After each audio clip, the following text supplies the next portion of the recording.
All right, guys. Thanks for coming. And today was a good, solid day for us. Tried to, in the early part of the day, address the defense, which was our plan. And Tavius, I think we got a guy that plays very, very hard, big.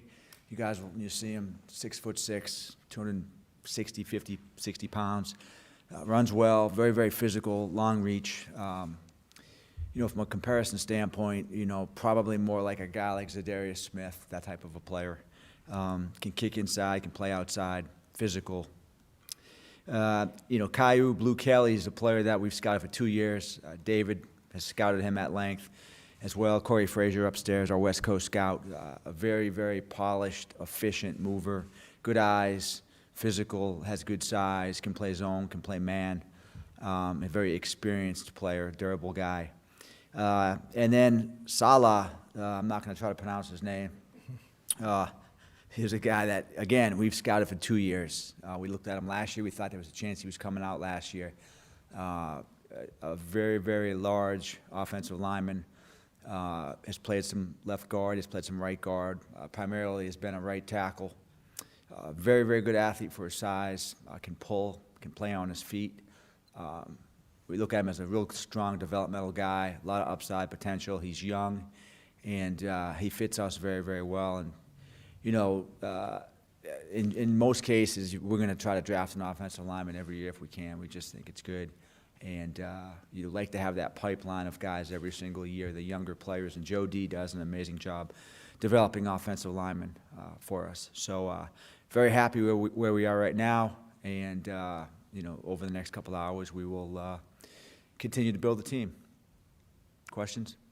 Eric, can you kind of talk about the emotions and significance from this whole week, from signing to Lamar to adding this draft class? It's been emotional. I mean, it's really started. I would say this month has really, a lot of work has gone into this month, starting with Odell and really going back to the owners' meetings, in March. It's been a whirlwind of different emotions, and we've worked very hard to get going. And I think at some point we started to build some momentum, which was nice. And here we are. And it's I think we would all say we're pretty tired, but it's a good tired. There's a bad tired and a good tired. This is a good tired. And I think we'll sleep well tomorrow, and we'll enjoy tomorrow with our families, all the coaches and scouts, and we'll get back to work on Monday. Eric, in terms of cornerback right now, do you feel like Marcus Peters is a guy that's still in your plans right now, veteran cornership in general? Yeah, so, as we've said, the roster's never set. And I think what you'll see is in the coming weeks, there's a lot of potential moves for us to make. Free agents, guys that we've had, guys that we like, who are available.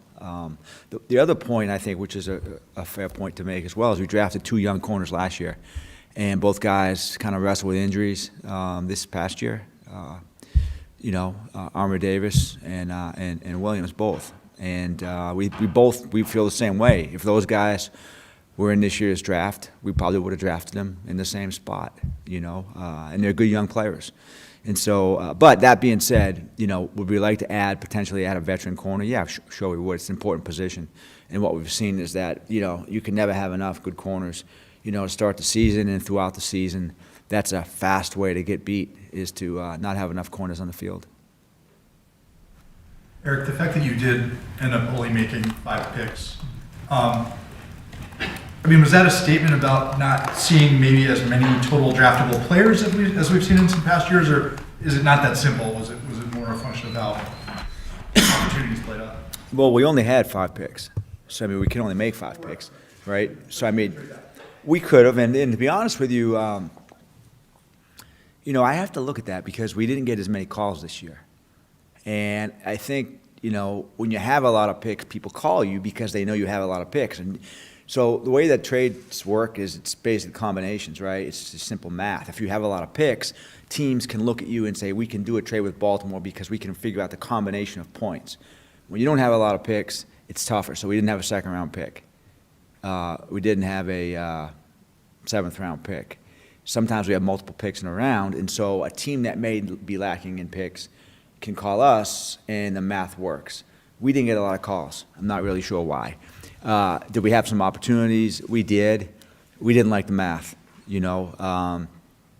So it's just one of those things. Like, I would like to have had more picks.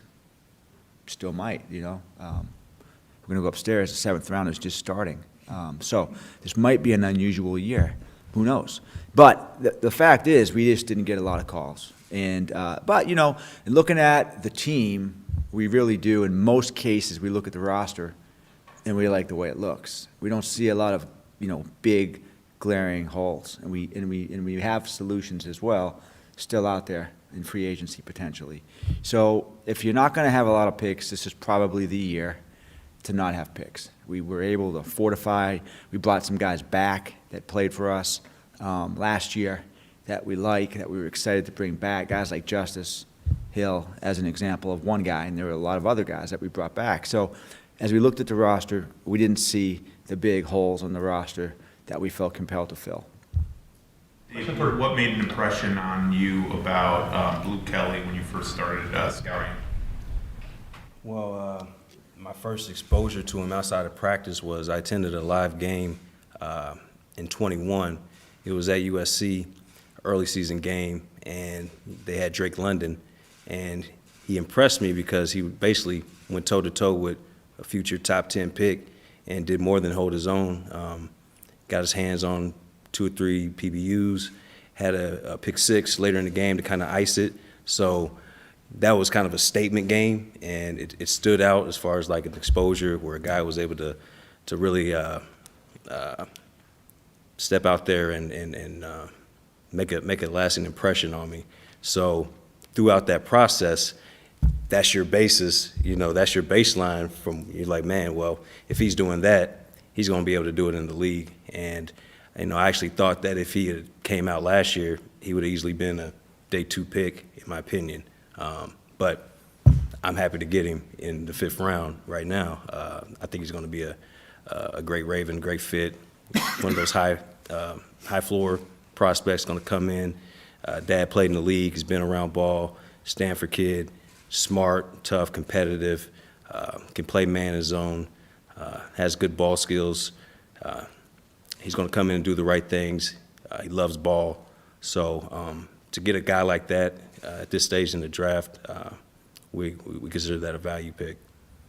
Do you see Davis as an ascending player, you know, comes from Canada and settles in at Ole Miss and seems to get better over the course of his career, really good measurables? Does he look like a player who's ascending?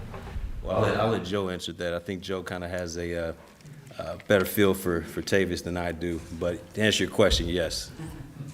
Yeah, if you watch his progression through his career at Ole Miss, and then obviously went to the Senior Bowl, had a really good Senior Bowl. His performance at the Combine and Pro Day, he just seems to be on the rise. Eric talked about the player he is. He's very physical. He's got a great motor. I mean, you know, John preaches run to the ball with our defense, and he's always running to the ball, making plays downfield. So the Raven mentality is there. The effort is there. You know, he's a developmental player in terms of playing ball in the States versus Canada, but he's grown tremendously at Ole Miss and still see a lot more potential for him.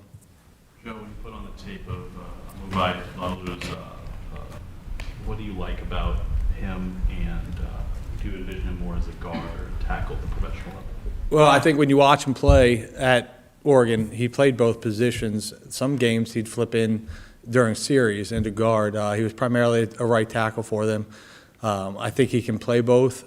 You know, Joe will get him and find the best spot for him in terms of starting him out, but I do see flexibility with him. The thing that stands out with him, he's huge. He's got explosive power, knocks guys down on down blocks. He runs really well for a big man. When you watch him pull or get out on leads on the front side plays, he can really cover ground, plays with a great temperament. So, you know, just a lot to like, a big man who plays physical, our brand of football. Joe, Tavy is 6'6". I mean, there's not many 6'6" outside linebackers. Is he a guy that you feel like can play multiple positions? Yeah, and they do it with him there. He plays everywhere from like a 4-eye technique inside, reduced down, all the way to a 7 technique, and you see that versatility It gives you some inside pass rush flexibility, but he can also get in a two-point stance and knock back tight ends. He's really physical, taking on tight ends, kind of creating a new line of scrimmage behind the existing line of scrimmage. So does offer versatility in that sense. Eric, kind of a similar question. Probably should have asked this yesterday, but do you guys see Trenton Simpson as a guy who could cross-train at outside linebacker, or do you like him off the ball? Yeah, I mean, he's a good pass rusher. He's a good blitzer. I mean, he can do some of that. You know, I think as we think about him, we probably envision him as more of an off-the-ball guy. But that being said, you know, with Mike's defense, and this is kind of a growing theme in the league, you know, the defensive coaches are very multiple in what they do. So if you have guys who can do more than one thing, you can really mess with the offense. And what we like about Trenton is just he's a very explosive blitzer. He's good with his hands. He closes very quickly. So that's a great skill for a linebacker to have. And that's, you know, something that both Roquan and Patrick both have. They're all excellent blitzers. So it just gives us a lot of, you know, multiple looks on defense. Eric, just kind of one of the narratives around the NFL draft in general for a couple weeks ago was just around the S2 cognition test. I guess, do you guys see any value in those kind of things? I mean, just kind of big picture. We do. You know, we don't subscribe to that test. You know, the Ravens, historically, we've been independent. Going back to 1996, we've never belonged to a scouting service. You know, we don't belong to National. We don't belong to Blesto. Reason really, honestly, being is we don't want to share our information with other teams. So I think what we try to do is kind of divide, you know, create our own tests. You know, Steve Claggett, who works with us upstairs, he helps us. We use a lot of different people in analytics. We interview, we've trained our scouts. We spend a lot of time really figuring out what's most important to us when we assess these players. And we just do it our own way. And, you know, I think it's great because we trust our people more than anybody else. And the information stays in-house. Eric, when you look at all the picks, the 5 picks, is there something that kind of jumps out at you, anything just as a collective class? Well, I would say that every single guy on this list has played starter-level football and we think can be a starter in the NFL. Our scouts, these players, the 5 of these players graded out very high. There were some years where you have a lot of picks and you sort of deviate a little bit from your sequence because you're trying to fill specific needs. I think that the mindset for me this year was just try not to worry as much about the needs and just draft the best guy that's there at every single pick. And we really, I think we did it. Like, honestly, I can't 100% say that we did it exactly, but I know it's pretty damn close. And the reason we might not have is because, for instance, we might have had an outside linebacker rated slightly higher than Caillou, but we did just taken an outside linebacker. So what we try to do with our sequence is that player may not be picked because we just took a player at that position. So, but in general, I think the thing I think about this class is at that pick, as I look at the sequence, every one of these guys was the highest rated guy on our board. Eric, in past years, you've talked about how it seems like there's years where the draft as a whole seems to have a similar board, and I'm just curious, did you find that feel like that was the case this year? I know coming into the draft, there were some analysts who felt like this was a very difficult draft to predict. How did the board fall in terms of your expectations of it? I would say that this year was a little bit unusual. As you got into the second, third, and fourth round, there were some ebbs and flows and crazy picks. You know, I saw more volatility, low-rated guys being drafted high, guys outside our sequence. It had more of a 2007 type of draft feel. I think with just in general, you know, with the proliferation of mock drafts and the internet and social media and information sharing, that a lot of draft boards look pretty similar. You know, and that's why a lot of times when we're finished with the first round, second round, we see that there aren't a lot of players that we have in the top 64 still available at the end of those 2 rounds. Used to be different. This year was a little different, I would say, Joe. I don't know, but there seemed to be some different picks. I think this is a tough draft to evaluate. This was an unusual draft. We're still dealing with the ramifications of COVID in some ways. There's a lot of older players in this draft class. Very unusual, but there's a lot of guys that are 24, 25, 26 years old. And, you know, so if you think about it, there are guys that are 20 years old in this draft, guys that are 26 years old. And it's just, we haven't seen that big of a spread in terms of the numbers. So that's kind of different. But I would say, yes, more of a tougher draft to predict in the second and third day.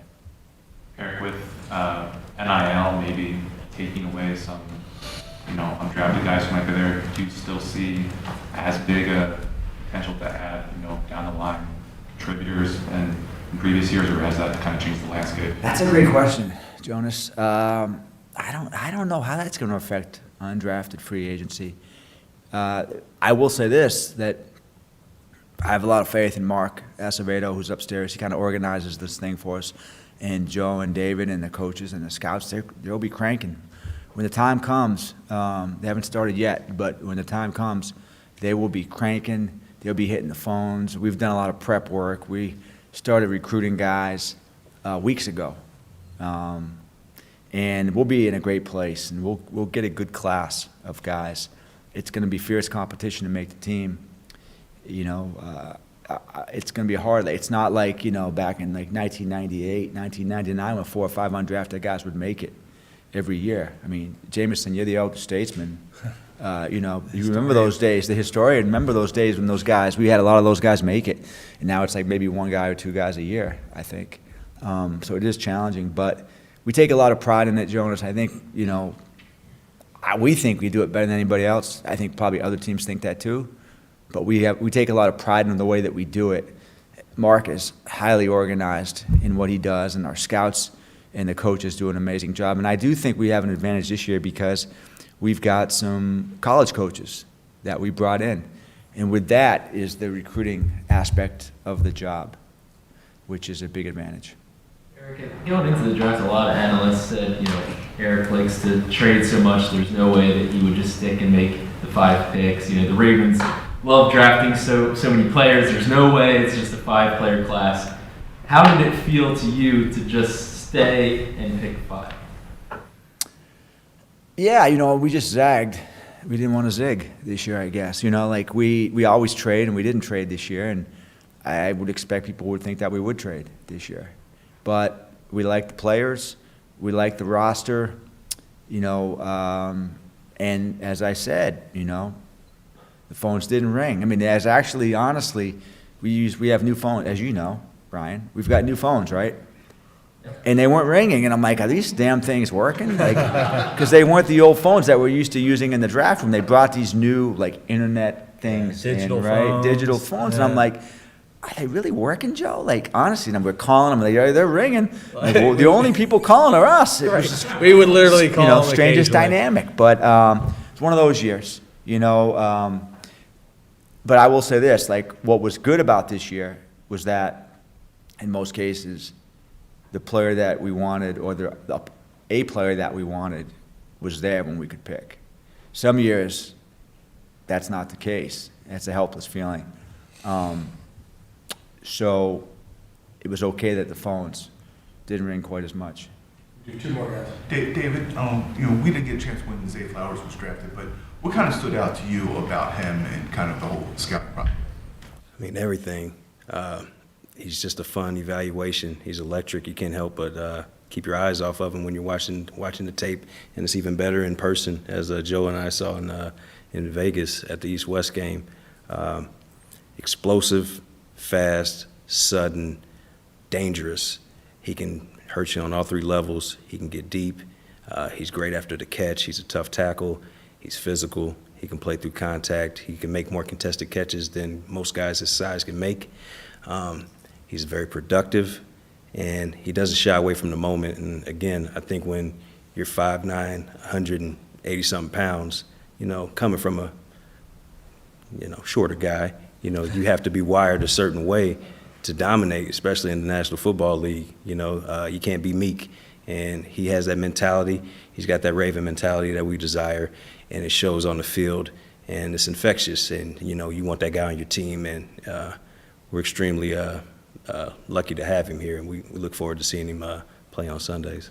Eric, like a week ago, there were a lot of questions about what this team may look like going into the season. I know you guys aren't done, but with the Lamar signing and the draft now over, how do you feel about the view of this team going into this next season?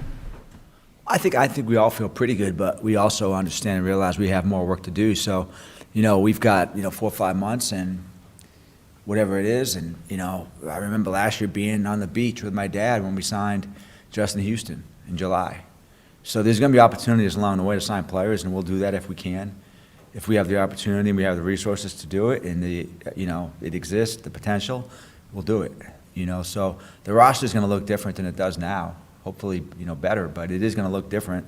And we're going to keep building and building and building until we can build a team that can go as far as possible. Thanks, guys. Thank you. Thanks. Thanks, guys.